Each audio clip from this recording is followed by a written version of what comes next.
Boker Tov, merci d'être avec nous ce matin. On a vraiment, on est passé très près de la crise et de quatrièmes élections avec une éventuelle dissolution de la Knesset hier soir.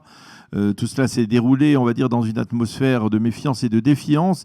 Qu'est-ce que vous retenez de cette crise et que va-t-il se passer, à votre avis, dans les 120 prochains jours jusqu'au 23 décembre? Est-ce que vous pensez que les deux leaders, Gantz et Netanyahou, peuvent travailler ensemble? Si on s'en fie aux observateurs, la crise, il était prévisible que cette crise soit résolue, donc il n'y a pas de surprise. La surprise aurait été quand même que de nouvelles élections soient prononcées dès maintenant, déclarées dès maintenant, donc pour la mi-novembre.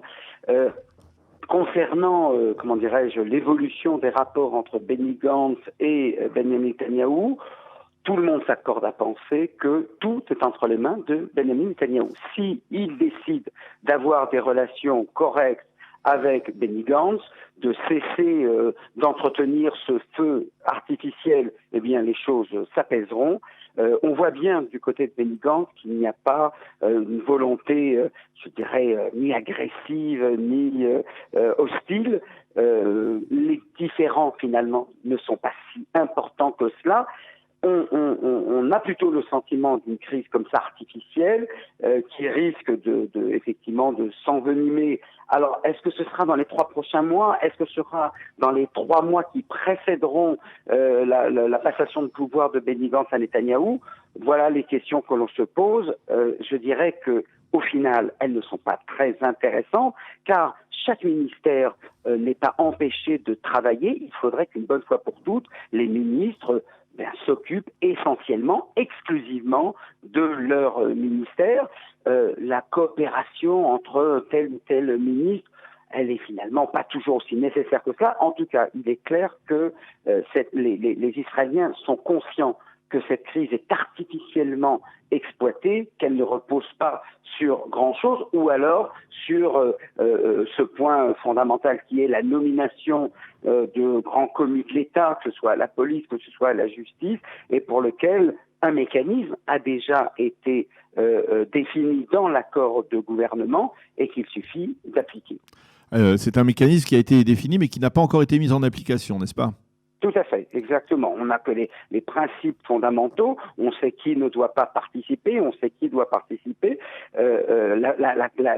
L'aspiration de Netanyahou du Likoud à changer la règle n'a pas été entendue. Il y a là aussi la question du budget. Là aussi, il faut bien comprendre, la controverse sur le budget ne porte pas sur telle ou telle politique économique qui serait si différente que cela, que ce qu'on soit du Likoud ou qu'on soit de Bleu Blanc. Personne d'ailleurs, on pourrait interroger n'importe qui, y compris les économistes, et qui vous dirait qu'on n'est pas du tout au courant, conscient de l'écart qu'il y aurait, comme si on avait affaire à des économistes, je sais pas moi, de gauche, de droite, des capitalistes contre les socialistes. On n'en est pas du tout là. Non, ce sont des questions politiques qu'on cherche à exploiter pour entretenir une sorte de, une sorte de tension presque structurelle. Alors, c'est vrai que c'est pas très difficile, mais d'un autre côté, pour l'observateur politique que je suis, j'en suis d'autant plus frappé que sur les grandes questions, eh bien, finalement, les oppositions ne sont pas aussi vives. Au contraire, on a plutôt affaire, dans la longue perspective d'une 50aine d'années, on a plutôt affaire à des convergences de vues sur les grands sujets, sur l'Iran, sur le Hamas, sur les Palestiniens, etc., qu'on est étonné de voir que ça ne fonctionne pas mieux. Après tout, il faut dire les choses clairement, on n'a pas mis le Meretz avec le Likoud. On a mis un parti du centre, dont une bonne partie finalement viennent également du Likoud, sont des déçus du Likoud, d'autres sont des centristes.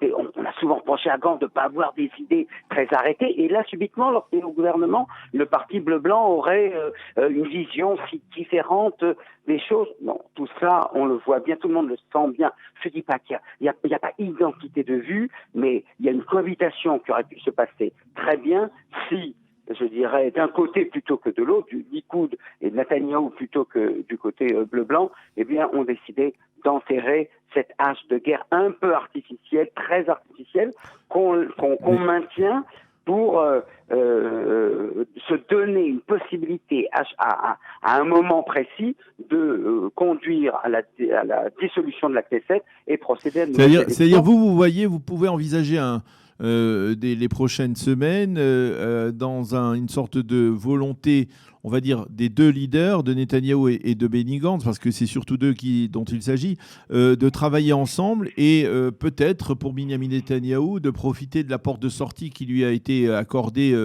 hier soir et d'envisager donc très rapidement, c'est-à-dire le 23 décembre prochain, de faire sauter le gouvernement d'union nationale et de projeter le pays vers des élections? Alors oui, moi je pense vraiment que c'est entre les mains. Il y a aucun écart. Je veux dire, c'est pas, encore une fois, je vais aller encore plus loin dans la comparaison. On n'a pas un gouvernement entre la liste arabe unifiée et le Likoud. On n'en est pas là. On est avec un parti centriste dont on a cessé de dire qu'il n'avait pas beaucoup d'idées. C'est clair que, écoutez, je dirais qu'il suffirait de ne plus interroger les députés et les ministres en particulier, autre chose que sur leur action ministérielle. Vous verrez que le climat politique serait à la baisse. Si on décidait de ne plus les interroger sur le différend, les écarts, le fait que le gouvernement ne fonctionne pas, si on y mettait un peu plus de, je dirais, de maturité tout simplement, je pense que les choses iraient beaucoup mieux et il suffit que le chef... Même si on a parfois le sentiment que, en tout cas, du côté de Benyamin Netanyahou, il y a une volonté, en fait, de montrer une forme d'autonomie totale et d'essayer de montrer que, c'est-à-dire que l'on se projette vers des sorties de ce gouvernement, et que de l'autre côté, du côté de Benny Gantz aussi, il y a une volonté d'essayer d'affirmer une forme d'autonomie, d'identité politique que peut-être le parti bleu-blanc n'a pas obligatoirement. Oui, mais tout ça me paraît très artificiel au final. C'est-à-dire que d'ailleurs, c'est bien simple.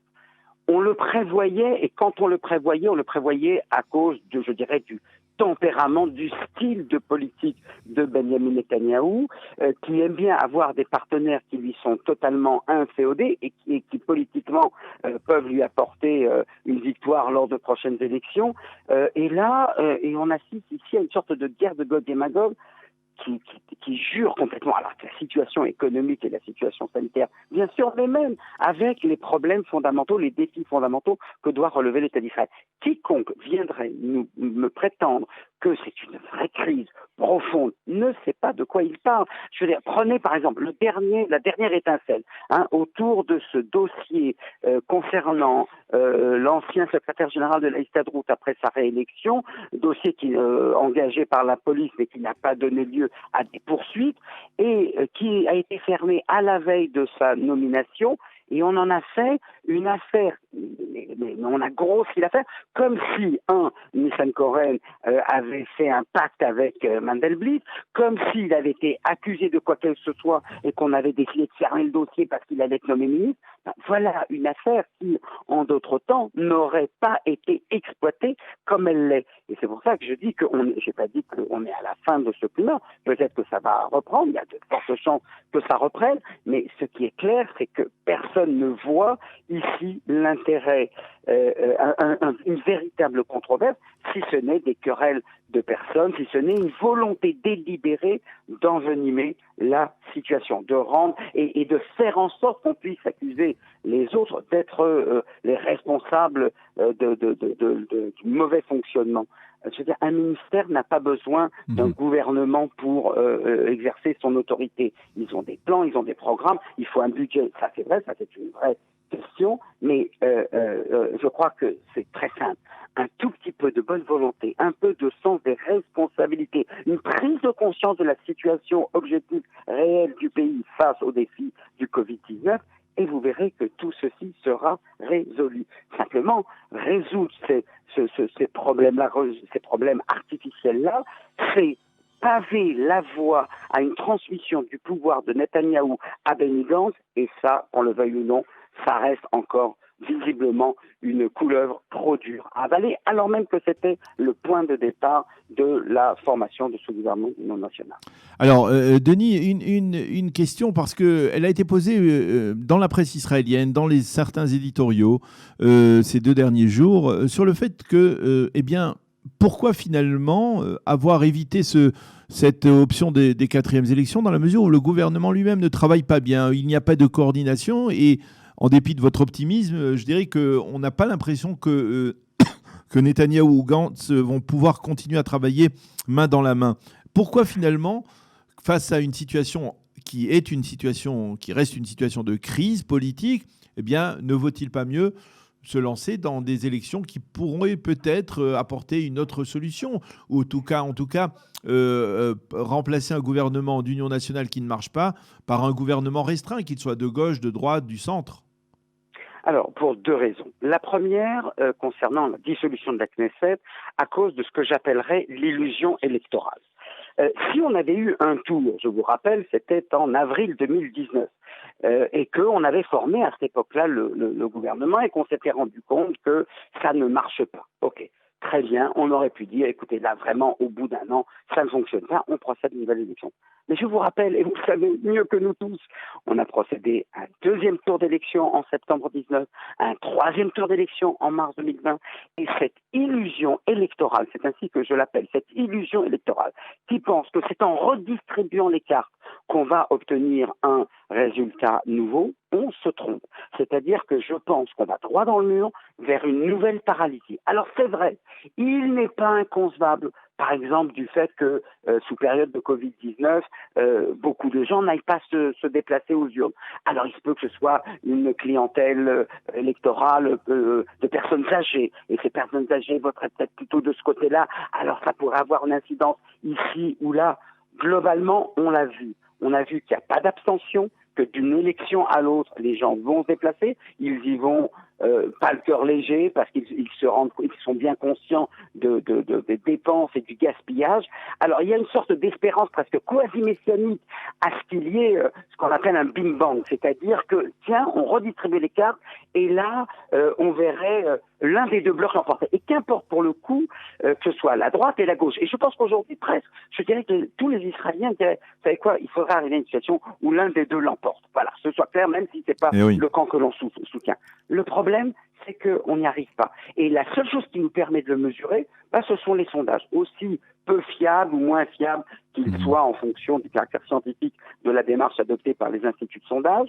Mais on ne voit pas, on ne ressent pas dans la rue un basculement, que ce soit vers Yair Lapid ou que ce soit vers Bennett. Alors vous allez dire, mais non, au contraire, Bennett, regardez actuellement, il caracole dans les sondages. Oui, mais c'est au sein de son camp. C'est une redistribution au sein de son camp. Alors c'est vrai, si vous procédez dans 3 mois à de nouvelles élections, il est probable que Bennett, qui était je vous rappelle que c'est le parti le plus faible actuel de la Chambre, avec ses 4 députés, alors il est possible que Bennett passe de 4 à 8, de 8 à 12. Mais est-ce qu'il a pris ses voix au centre et à gauche? Non, il les a pris au Likoud, il les a peut-être pris, je sais pas moi, au Chasse, etc.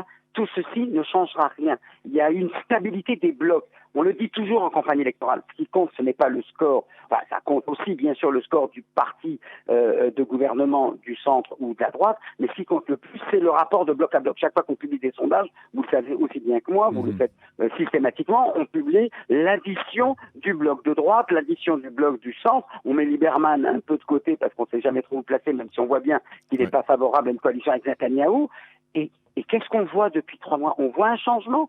Alors oui, on passe à 61 ou 62. Mais Daniel, vous le savez aussi bien que moi, on ne gouverne pas en Israël avec 61 ou 62 sièges. Alors on pourra voter un budget tout juste. Et encore, à supposer qu'il n'y ait pas un député du Likoud qui soit souffrant, un autre qui soit à l'étranger.